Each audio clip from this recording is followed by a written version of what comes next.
Hello everyone! I hope you're ready for another adventure, because today Wayne reads Dinosaur Mysteries. Always remember that as we go through these amazing stories and read these outstanding adventures, all you have to do is press the CC button in your YouTube link to be able to follow along with the words. Now I think that North Star will be perfect to join us for today's adventure. Now that North Star is here, let's jump in. Dinosaur Mysteries. What did they find in the mummy's stomach? One day, a dinosaur bone hunter found a giant skull that resembled a duck's skull. The wide, flat jaws did look as if they could open, but they let a tremendous quack. The animal that the skull belonged to was later named Hadrosaurus, that simply meant big lizard. But before long, Hadrosaurus got a nickname, Duckbill Dinosaur. Hadrosaurus, it turned out, was only one kind of duckbill. Half a dozen other kinds were soon discovered. They all had the long, shovel-like jaws.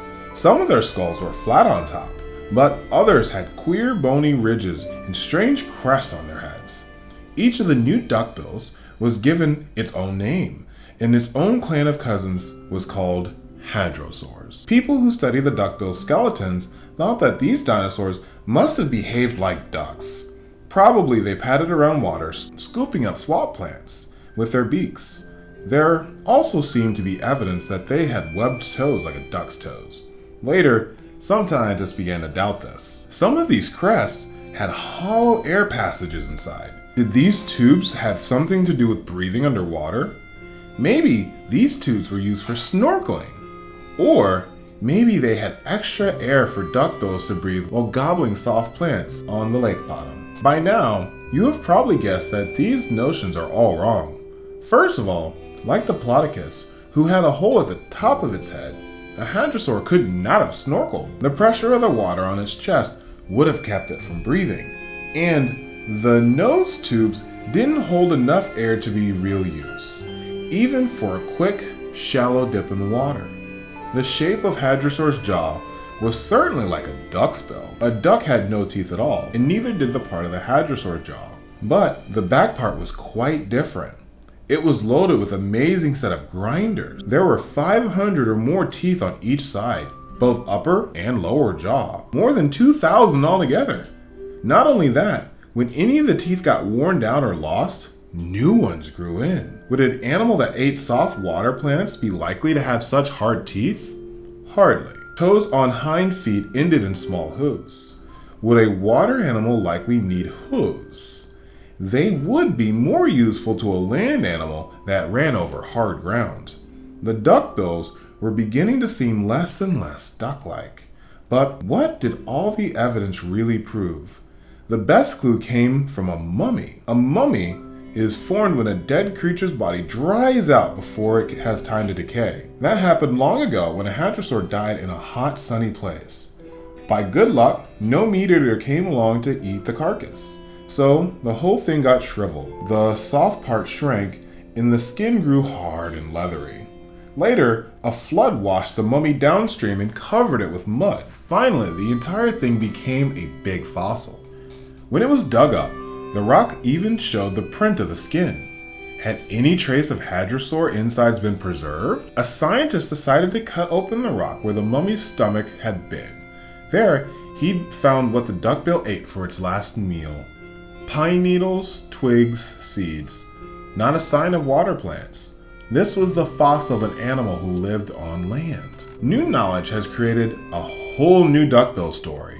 Great herds of them roamed the plains and valleys 75 million years ago. For the most part, they ran on swift hind legs, sometimes taking long leaps. The hoofs helped them to jump, to stop quickly, and to make fast turns. They could also put down their front feet if they wanted to browse on low plants. Their noses were good for snipping and plucking leaves and twigs. Then the sharp teeth at the back of the mouth ground up the food so that it could be swallowed. Many plants contain a hard stuff called silica.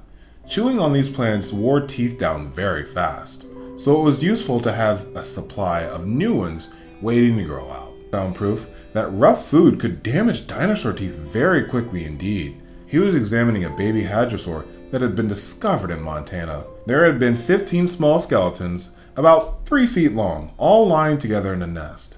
These babies were too young to leave the nest permanently, yet their teeth were already worn from chewing on tough plants. The skull of an adult lay near the nest, probably the mother. She must have been guarding the babies when she and the little ones were lost together in an incident. What about the mysterious bony chests? They still puzzle the scientists. Even if they had no use, they certainly did protect the long tube that wound around inside. Probably, the tubes were very sensitive to smells. Nobody knows, of course, whether a dangerous meat eater did have a special odor, but if it did, the hadrosaurs could smell it approaching. The whole herd would have taken off. I think that's a great place to end today's adventure as we learn about the hadrosaurs and other duckbill dinosaurs. What did you think, North Star? I like that part too. We'll see you on the next adventure, okay? We'll see you on the next adventure, here with Wayne Reads. Thank you for joining us, and we can't wait to see you again. Bye-bye!